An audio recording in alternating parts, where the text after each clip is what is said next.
സ്വപ്ന പദ്ധതിയായ കോഴിക്കോട് വയനാട് ജില്ലകളെ ബന്ധിപ്പിക്കുന്ന ഇരട്ട തുരങ്കപാതയുടെ നിർമ്മാണോദ്ഘാടനം മുഖ്യമന്ത്രി പിണറായി വിജയൻ നിർവഹിച്ചു. മലബാറിന്റെ വ്യാപാര വാണിജ്യ ടൂറിസം രംഗത്ത് പദ്ധതി കുതിപ്പ് നൽകുമെന്ന് ഉദ്ഘാടനം നിർവഹിച്ച് മുഖ്യമന്ത്രി പിണറായി വിജയൻ പറഞ്ഞു.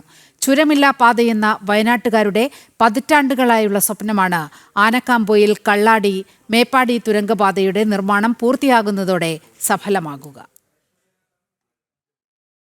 മലബാറിന്റെ വികസന കുതിപ്പിന് വഴി തുറക്കുന്ന ആനക്കാംപൊയിൽ കള്ളാടി മേപ്പാടി തുരങ്കപാത നിർമ്മാണോദ്ഘാടനം മുഖ്യമന്ത്രി പിണറായി വിജയൻ നിർവഹിച്ചു. കേരളത്തിലെ ഏറ്റവും നീളം കൂടിയതും ഇന്ത്യയിലെ മൂന്നാമത്തെ ഏറ്റവും നീളം കൂടിയതുമായ ഇരട്ട തുരങ്കപാതയുടെ നിർമ്മാണത്തിനാണ് ഇതോടെ തുടക്കമായത്. തുരങ്കപാത വന്നാലുള്ള ഗുണങ്ങൾ ഓരോന്നായി അക്കമിട്ട് നിരത്തിക്കൊണ്ടായിരുന്നു മുഖ്യമന്ത്രി പിണറായി വിജയന്റെ ഉദ്ഘാടന പ്രസംഗം. ഇത് യാഥാർത്ഥ്യമാകുമ്പോൾ ഇവിടെ പ്രസ്താവിച്ചതുപോലെ താമരശ്ശേരി ചുരം വഴിയുള്ള ഗതാഗത പ്രശ്നങ്ങൾക്ക് ശാശ്വത പരിഹാരമാകും. ഒരു പദ്ധതിയുടെ നിർമ്മാണ ഉദ്ഘാടനം എന്നതിലുപരി കേരളത്തിന്റെ, വിശേഷിച്ച് മലബാറിന്റെ വ്യാപാര വാണിജ്യ ടൂറിസം മേഖലകൾക്ക് ഈ പദ്ധതി പുതിയ കുതിപ്പ് നൽകും.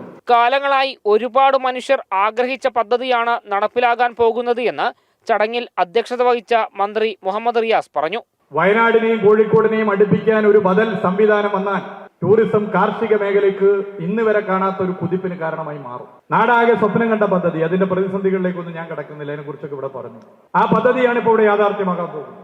നാടിന്റെ മുഖം മാറ്റുന്ന പദ്ധതിയുടെ ഉദ്ഘാടന ചടങ്ങിൽ സാക്ഷിയാകാൻ ആയിരക്കണക്കിന് ആളുകളാണ് എത്തിയത്. കിഫ്ബി പദ്ധതിയിൽ ഉൾപ്പെടുത്തി 2134 കോടി രൂപ ചെലവഴിച്ചാണ് പാതയുടെ നിർമ്മാണം. മല തുറന്നുള്ള നിർമ്മാണം 4 വർഷം കൊണ്ട് പൂർത്തിയാകും. 8 കിലോമീറ്ററും 73 മീറ്ററുമാണ് പാതയുടെ നീളം. വയനാട് ജില്ലയിൽ 5.58 കിലോമീറ്ററും കോഴിക്കോട് ജില്ലയിൽ 3.15 കിലോമീറ്ററുമാണ് നീളമുള്ളത്. വിനോദസഞ്ചാര മേഖലയ്ക്ക് മുതൽക്കൂട്ടാവുന്ന തുരങ്കപാത പുതിയൊരു വ്യവസായ ഇടനാഴി കൂടിയാണ് നാടിന് സമ്മാനിക്കുന്നത്. ജനം, കോഴിക്കോട്.